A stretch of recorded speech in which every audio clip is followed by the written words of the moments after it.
আসসালামু আলাইকুম এভরিওয়ান, আপনারা সবাই কেমন আছেন? আশা করি আপনারা সবাই ভালো আছেন। আজকে আমি শীতের শুরুতেই নিয়ে আসলাম ভাপা পিঠার রেসিপি নিয়ে। তো আজকে আমি আতপ চাউলের গুঁড়া নিয়েছি। তো আর নিয়েছি আমি গুড়, খেজুরের গুড় একদম কুচি করে কেটে নিয়েছি। তো আতপ চাউলের গুঁড়াগুলো এখন আমি মেখে নিচ্ছি। তো একটু আমি পানি দিয়ে দিলাম, তো আর একটু লবণ দিয়ে দেব। তো এগুলো দিয়ে এখন আমি মেখে নিয়েছি, দেখতে পাচ্ছেন। তো আমাদের গুঁড়াগুলো মেখে নেওয়া হয়ে গিয়েছে। তো আমাদের এগুলো মেখে নেওয়া হয়ে গিয়েছে। তো এখন একটু আমি মুঠ পাকিয়ে দেখলাম, তো মুঠ হয়ে যায়, তার মানে হয়ে গিয়েছে। তো এখন আমি এরকম একটা জালি দিয়ে বা এরকম একটা ছিদ্রযুক্ত জালি দিয়ে করে নিতে পারবো, এগুলা চেলে নিব। তো আমি এখন এই চাউলের গুঁড়াগুলো চেলে নিচ্ছি, তো দেখতে পাচ্ছেন। তো এখন আমি এই চাউলের গুঁড়াগুলো দিয়েই পিঠাগুলো তৈরি করে নিব। তো আমাদের এগুলোকে চেলে নেওয়া হয়ে গিয়েছে। তো আমি আজকে খুব সহজে ঘরে থাকা কিছু উপকরণ দিয়ে পিঠাগুলো তৈরি করছি।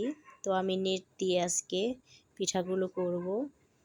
তো একটা হাঁড়ির মুখে আমি দেখতেই পেয়েছেন নেট বেঁধে দিয়েছি। তো এখানে আর কিছুই দিতে হবে না। তো এখন আমি এরকম ঢাকনা দিয়ে পিঠাগুলো করে নেব। তো প্রথমে আমি কিছু গুঁড়া দিয়ে দিলাম। তো এখন দিয়ে দিচ্ছি গুড়গুলো বেশি কুচি করে দিলে তাড়াতাড়ি পিঠাগুলো হয়ে যাবে 5 মিনিটেই। তো দিয়ে দিলাম নারকেল কোড়া। তো এখন আমি আরেকটু গুঁড়া দিয়ে উপরটা ঢেকে দিচ্ছি। তো খুব সহজে করা যায় এই পিঠাগুলো, খুব কম সময়ে।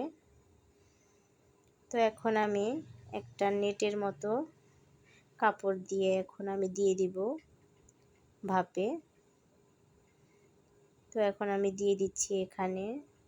তো মিডিয়াম তাপে এখন আমি 5 মিনিট জাল দিলেই হয়ে যাবে পিঠাগুলো রেডি। তো খুব সহজে করা যায়, আপনারা বাসায় ট্রাই করতে পারেন।